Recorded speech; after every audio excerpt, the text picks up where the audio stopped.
Audio clip number 17، اس میں انشاءاللہ سورہ بقرہ کی آیت نمبر 43 سے لے کر 46 تک کی آپ تلاوت، ترجمہ اور تفسیر صراط الجنان سنیں گے۔ بسم اللہ الرحمن الرحیم۔ ترجمہ: اللہ کے نام سے شروع جو نہایت مہربان رحمت والا ہے۔ وَأَقِيمُوا الصَّلَاةَ وَآتُوا الزَّكَاةَ وَارْكَعُوا مَعَ الرَّاكِعِينَ۔ ترجمہ: اور نماز قائم رکھو اور زکوٰۃ ادا کرو اور رکوع کرنے والوں کے ساتھ رکوع کرو۔ وَأَقِيمُوا الصَّلَاةَ، اور نماز قائم رکھو۔ اس سے پہلی آیات میں یہودیوں کو ایمان لانے کا حکم دیا گیا، پھر انہیں حق کو باطل کے ساتھ ملانے اور نبی کریم علیہ الصلوۃ والسلام کی نبوت کے دلائل چھپانے سے منع کیا گیا۔ اب ان کے سامنے وہ شرعی احکام بیان کیے جا رہے ہیں جو ایمان قبول کرنے کے بعد ان پر لازم ہیں۔ چنانچہ فرمایا گیا کہ اے یہودیوں، تم ایمان قبول کر کے مسلمانوں کی طرح 5 نمازیں ان کے حقوق اور شرائط کے ساتھ ادا کرو، اور جس طرح مسلمان اپنے مالوں کی زکوٰۃ ادا کرتے ہیں اسی طرح تم بھی اپنے مالوں کی زکوٰۃ دو، اور میرے حبیب علیہ الصلوۃ والسلام اور ان کے صحابہ کے ساتھ با جماعت نماز ادا کرو۔ با جماعت نماز ادا کرنے کی اہمیت اور فضائل۔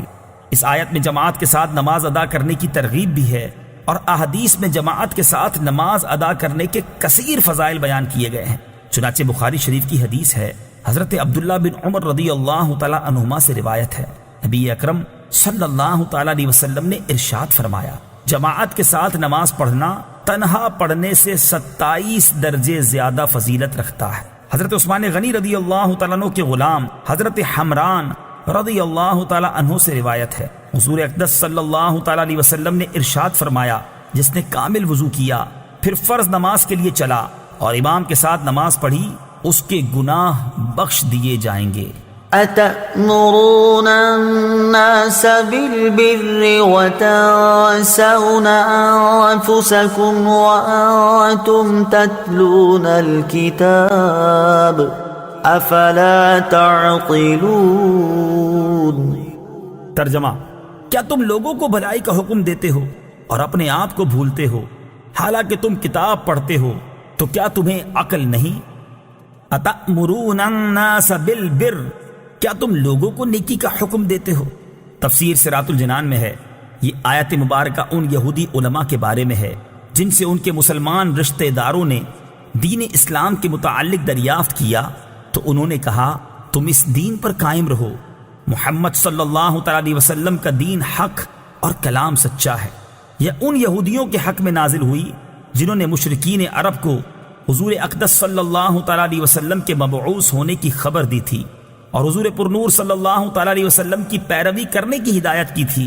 پھر جب نبی پاک علیہ الصلوۃ والسلام مبعوث ہوئے تو یہ ہدایت کرنے والے حسد سے خود کافر ہو گئے، تو انہیں فرمایا گیا کہ لوگوں کو نیکی کا حکم دیتے ہو اور خود کو بھلاتے ہو۔ یاد رہے، اس آیت کا شان نزول خاص ہونے کے باوجود حکم عام ہے، اور ہر نیکی کا حکم دینے والے کے لیے اس میں تعزیانہ عبرت ہے۔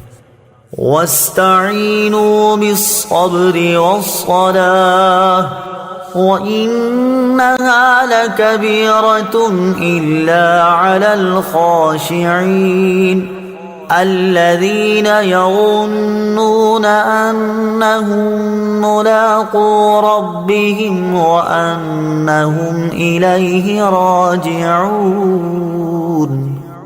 ترجمہ: اور صبر اور نماز سے مدد حاصل کرو، اور بے شک نماز ضرور بھاری ہے مگر ان پر جو دل سے میری طرف جھکتے ہیں، جنہیں یقین ہے کہ انہیں اپنے رب سے ملنا ہے اور انہیں اسی کی طرف لوٹ کر جانا ہے۔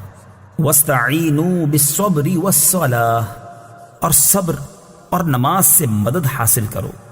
تفسیر صراط الجنان میں ہے، اس آیت کی ایک تفسیر یہ ہے کہ اس سے پہلی آیت میں بنی اسرائیل کو سید المرسلین صلی اللہ تعالی علیہ وسلم پر ایمان لانے، ان کی شریعت پر عمل کرنے، سرداری ترک کرنے اور منصب و مال کی محبت دل سے نکال دینے کا حکم دیا گیا، اور اس آیت میں ان سے فرمایا جا رہا ہے کہ اے بنی اسرائیل، اپنے نفس کو لذتوں سے روکنے کے لیے صبر سے مدد چاہو، اور اگر صبر کے ساتھ ساتھ نماز سے بھی مدد حاصل کرو تو سرداری اور منصب و مال کی محبت دل سے نکالنا تمہارے لیے آسان ہو جائے گا۔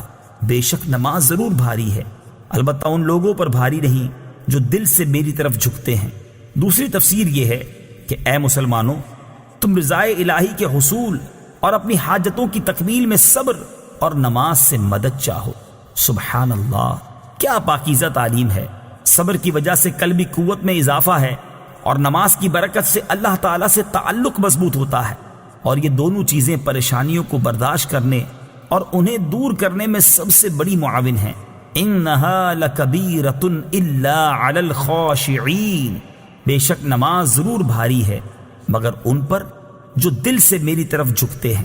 تفسیر صراط الجنان میں ہے، آیت کے اس حصے اور اس کے بعد والی آیت کا خلاصہ یہ ہے کہ گناہوں اور خواہشات سے بھرے ہوئے دلوں پر نماز بہت بوجھل ہوتی ہے، اور عشق و محبت الہی سے لبریز اور خوف خدا سے جھکے ہوئے دلوں پر نماز بوجھ نہیں، بلکہ نماز ان کے لیے لذت و سرور اور روحانی و قلبی معراج کا سبب بنتی ہے۔